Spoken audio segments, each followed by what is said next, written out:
Down, down, up, down, up, down.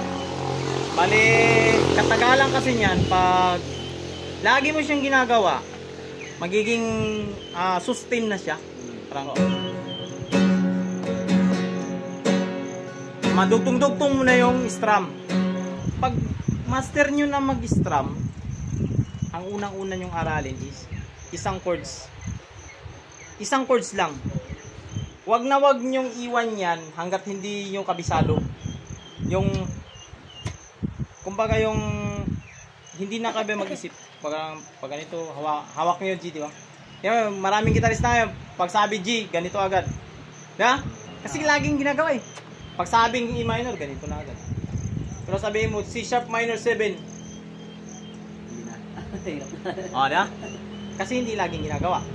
Tumayo ka, Brad. Tumayo ka, punta ka dito. Sige. O, tayo ka, dito ka. O. Yan, tapos balik ka doon. O. Diba?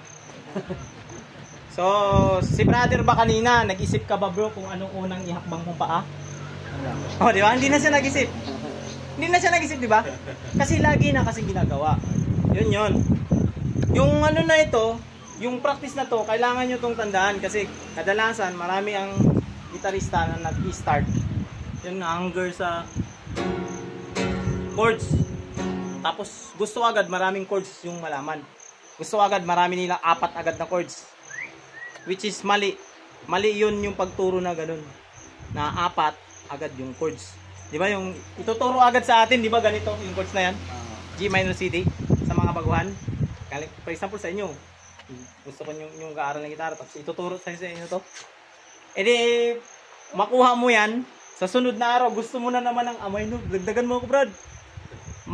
Ang gusto mo, hunger ka na sa chords ngayon. Gusto mo maraming alam na chords, hindi. Ang pinakauna talaga pag-strum, yan talaga. Kasi ang mayayari sa inyo pag ganito, strum, pinakauna, di ba? Isang araw, 30 minutes, G yung gagawin nyo. Yun, G. Huwag kayong kumapan ng ibang mga chords. Kasi merong isang maghawak ng gitara, ganito. Tapos, aabot na lang siya ng ilang taon, yan pa rin. Diba? Diba, brother? Pero yung nagpa-practice ng, halimbawa, kayo mga bata pa kayo eh. Ngayong linggo na to, G lang gagawin. Paggising mo mga 30 minutes, magigising ka ng alas 7, di agahan mo yung gising mo. Gising ka ng alas 6:30. Laanan mo talaga siya ng time, hindi kasi, ang pag-aral ng gitara kasi hindi ganito. Nakalagay yung gitara dyan. Boring ako ngayon. Ay, ang gitara. So, walang pagmamahal sa music yun. Hindi ka matututo ng gitarang pag ganyan. Diba? Oh. Tapos ngayon, paano? Ang iba naman, sabihin na nila, ang hirap mag-gitara, hindi pala sa akin, para sa akin ang gitara. Meron talagang mga talented sa gitara. Hindi. Lahat na pag-aaralan yan. Kung meron lang process na nagturo, kung alam mo lang, kasi ngayon, di ba, kabataan ngayon, gusto agad. Ganun agad. Bakit yung iba sir nag-use pa po ng kapo? Yun, magandang tanong yan. Ang kapo is, ano yan, may kapo ako dito. Actually, yung kapo is hack. Guitar hacks. Kasi, maraming mga beginners maglagay ng kapo dito. Bawa ka, lagay ng kapo dito. Tapos mag-G. Diba? G. G yung chords. Ganun, tunado yung gitara nyo. G. Okay, ganito na lang. Tapos dito na yung G. Actually, hindi siya G. Hindi na siya G. G lang yung form ng kamay, pero tumaas tayo ng pitch. Hindi siya G. A siya. O, transpose ng tawag nito. Ngayon, kung beginners ka na gusto mo ng kapo, hindi ka matutong mag-gitar. Kasi pag mga, sabi mo, pag dito na, tatamarin ka na, ay, may kapo naman eh. So, hindi ka na mag-aral ng, di ba? Tama ako, bro, no? Hindi ka na mag-aral dito. Hindi pwede yun. Kasi may mga kanta na may mga kailangan mo talagang hanapin. At saka pansin ko lang po sa gitara dahil hindi pa pare-pare yung haba niyan eh. May mga mahabang may mga Yes, ito. Example ko sa'yo. Itong gitarang to, 22 frets. Yung gitara ko, ito yung gitara ko, mahaba to. 24 frets. Pero actually, hindi talaga siya mahaba. Frets lang dumagdag. Pero yung scale niya, pareho lang. Yan, ito yung gitara ko. Yan. Yung gitara ko is 24 frets yan. Ibig sabihin sir, ang frets sir, hindi nagkakapareho. Hindi. Pareho lang. Pareho lang. Oh. Yung mga gitara na yung mga frets nila, pareho rin yan dito sa 21. Sa 22. Pero hindi yan siya mahaba yung scale length na tinatawag yung sukat ng string doon sa nut. Yan o, magkapareho lang, mas mahaba pa nga to eh. Oh, tingnan mo yung sukat. Oh, maiksi ito, pero 24 frets. Maraming frets. Ito konti frets, pero mas mahaba to. Kasi meron niya tinatawag na skill length. Beginners ka, hindi mahalaga kung ano, kahit marami ka pang frets, di mahalaga. Ang mahalaga, alam mo patunugin, alam mo hanapin yung chords mo. Kasi, kung napapansin nyo, ito, iba to. Walang tuldok to eh. Ito yung karamihan ng nakikita natin, di ba? Yung dalawang tuldok. Apo. Yung dalawang tuldok na yan, is yan lang dapat ang aralin natin. Kasi, ang dalawang tuldok na yun at saka yung open string na to, is inuulit niya lang dito. Kumbaga pag mag-F tayo dito, mag-tuldok tayo dito, yung 13 dito, lalabas, yan din yan. Oh, di pakinggan yung tunog. Maganda ito nakasaksak. Oh bro. Yan. Yung 12 frets na to, ito yung tinatawag na 12 frets, whole octave niya dito. So, kahit yung dito, saka mo na pag-aralan yan. Kasi yung, kung ano yung lalampas dito ng mga nota, yun din yan. Oh, example ko sa'yo, ito yung E. E. Ngayon, mag-bar ako dito, ito kasi nut. So, wala akong ipit.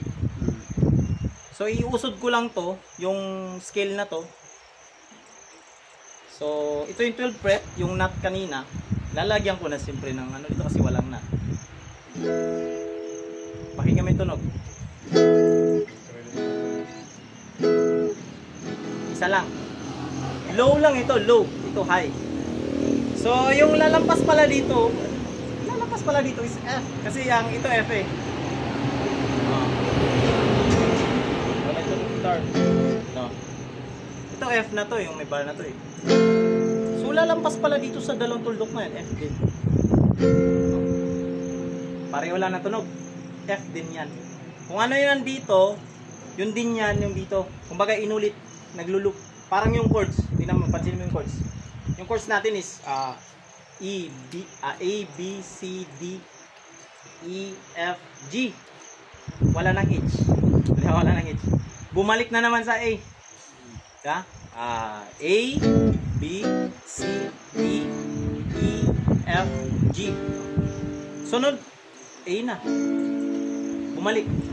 Naglulup lang yung chords. Hindi siya pwedeng ano, parang do, re, mi, fa, sol, la, ti, do. Do, re, mi, fa, sol, la, ti, do. Galing ako. Oh. Nagumanta ko eh. Ito. Do, re, mi, fa, sol, la, ti, do. Pag laging do, babalik na naman siya doon sa do, re, mi, fa, sol, la, ti, do. Kasi may do. Do, re, mi, fa, sol, la, ti, do, re, mi, fa, sol, la, ti, do. Big pull up na sir. May na. Ano tayo na? 10 na yung alam kong chords. Kaya ko nang mag finger style.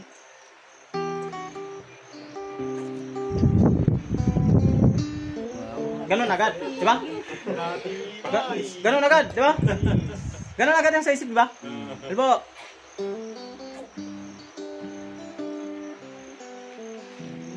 Ganun agad. Mali yan ang process na yan. Lagi mong tandaan yan. Lagi mong tandaan yan na yung process ng mga plucking na yan, kailangan maunawaan mo yung mga nota dito lahat. Kasi lahat na may nota. May nota yan lahat.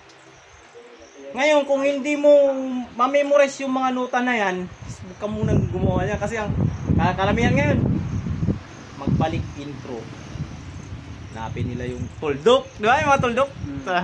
Ay, dito pala yung ginawa ni ano. Ganun lang, di ba? Kasi tinignan sa ano eh. Ngayon, paano ngayon kung yung kumakanta hindi niya abot? Yun, di ba? Apo. May ganun, di ba? May katanungan. Kaya for example, yung kahapon si Baby, nagkanta siya. Yung chords niya is C. Eh, meron pa siyang itaas eh. May itataas pa siya.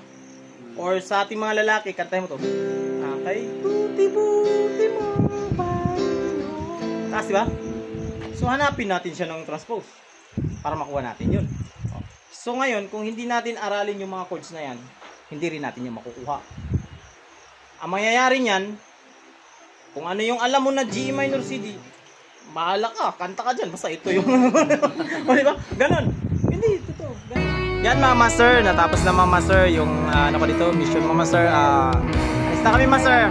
Ito yung church nila mga master, yan. Nasa gilid lang ng highway. Yun.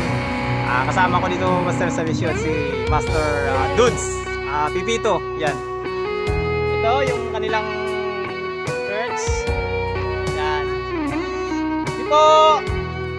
Ingat kayo, God bless.